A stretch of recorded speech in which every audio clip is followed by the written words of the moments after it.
Hello and welcome to iCatholic. I'm Wendy Grace. I'm now joined in studio by the editor of the Irish Catholic, Michael Kelly, who's going to talk to us about a very important editorial that he put together recently following a visit to Rome during the Synod process. Michael, thanks for being with us.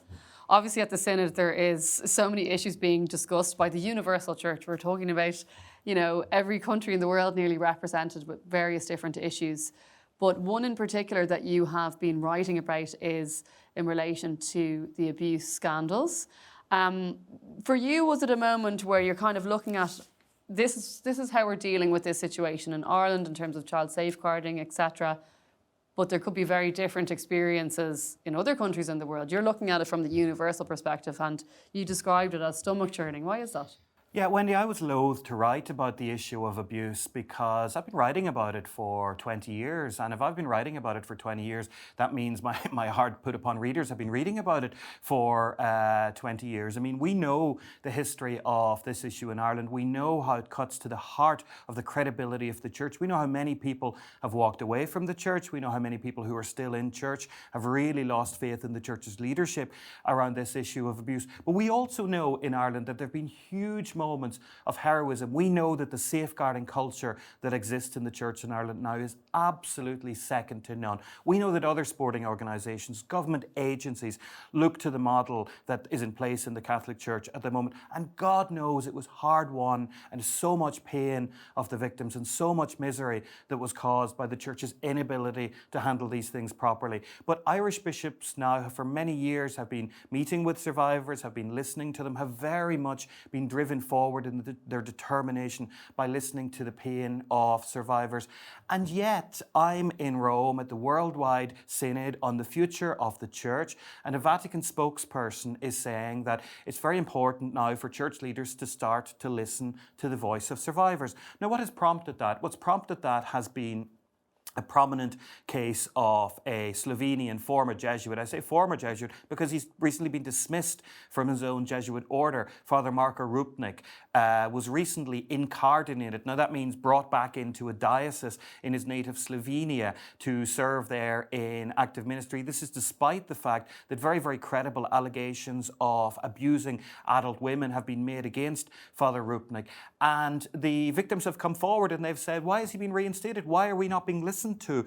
And the Vatican came out with a statement. They said, we've reviewed this case and we find that there was a deficiency in not listening to the survivors. How can we have gone through everything that we've gone through in Ireland, the steep learning curve, moving away from mistrusting survivors, moving away from minimising what happened to them, to a place now where survivors are at the table, where survivors are at the heart of every conversation around safeguarding, and yet the Universal Church cannot get the message. And this is not simply about faraway parts of the world that, might be reluctant to face issues like clerical abuse. We're talking here about the centre of the church. And to go back to my first point, this really goes to the credibility of the church again, because people say to themselves, how can this be that in the central administration of the church, that the closest collaborators of the Holy Father cannot seem to be on the same page on this issue, cannot seem to see the seriousness of it, both for the needs of justice in terms of these issues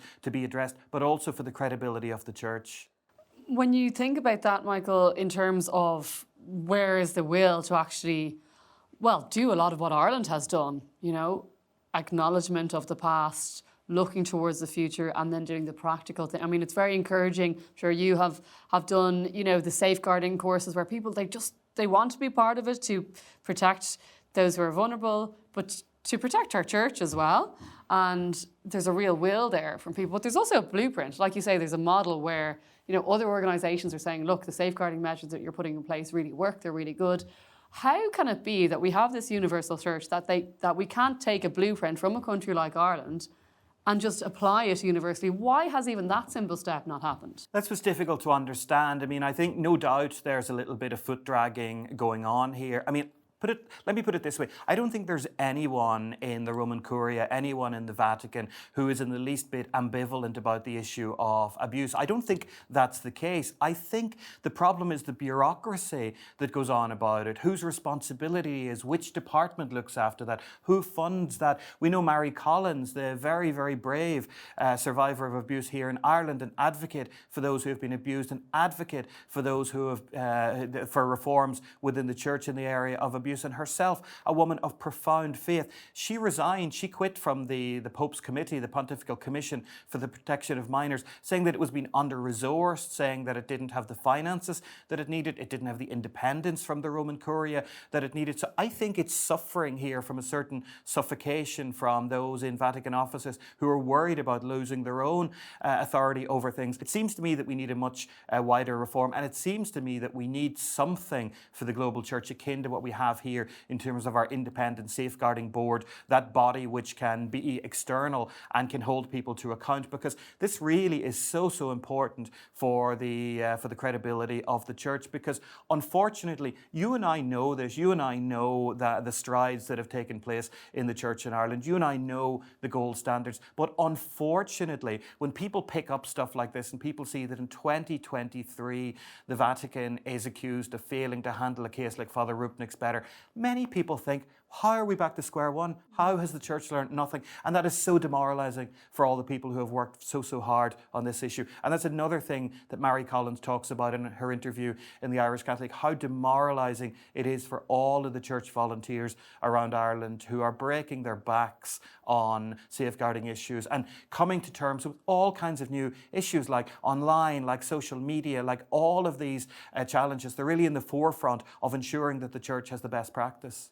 Michael, thanks so much for highlighting this particular issue. It's so important, as you say, that we keep talking about it and, demanding that the slow wheels, that's something Mary Collins has said so many times to me, is the wheels of change are so slow to turn, which is, I imagine, why one of the reasons she got so frustrated, that I guess it behoves all believers to make sure that we are keeping the pressure on, that this does become top of the agenda. But has that not come up in this synodal process from countries around the world, that this is important to people? Yes, no, it certainly has. The need to listen to survivors certainly came up in the synodal process, and I know bishops who have been deeply involved in that in their own countries. That was a contribution that they made. But unfortunately, in the background of the entire synod process in Rome was this case of Father Rupnik, was this case that only a few months ago the Vatican process was shown to be deficient in listening to the survivors of abuse. Because I think we can all say that if we go back to the 1970s, 1980s, early 1990s, I think we can say hand in heart that probably almost everyone in the church mishandled these issues. But I think you're really going to an issue of credibility when just a few months ago the Vatican body was not able to listen to these survivors in a way that the survivors needed. And that was very much there in the background of the synod process. And I don't want to say it overshadowed it, but it was a constant presence. So finally, Michael, what should happen next? Well, I think really the case of Father Rupnik, obviously that will go on. The Pope has removed the statute of limitation, so that will be investigated. But I think the Pope and other senior people in the Vatican, they need to get to the heart of what was deficient in the process just a few months ago, that the Vatican couldn't hear from the survivors properly, that the survivors didn't feel heard, and root out that and change whatever needs to be changed there, and do it without delay, because people are not going to forgive a situation where 2 or 3 years from now the same Vatican department is shown to be deficient again in listening to survivors in the future. Michael Kelly, thank you so much for being with us on iCatholic today. And you can stay connected with the Irish Catholic. You can learn where you can get your copy or subscribe to their digital edition on the website irishcatholic.com.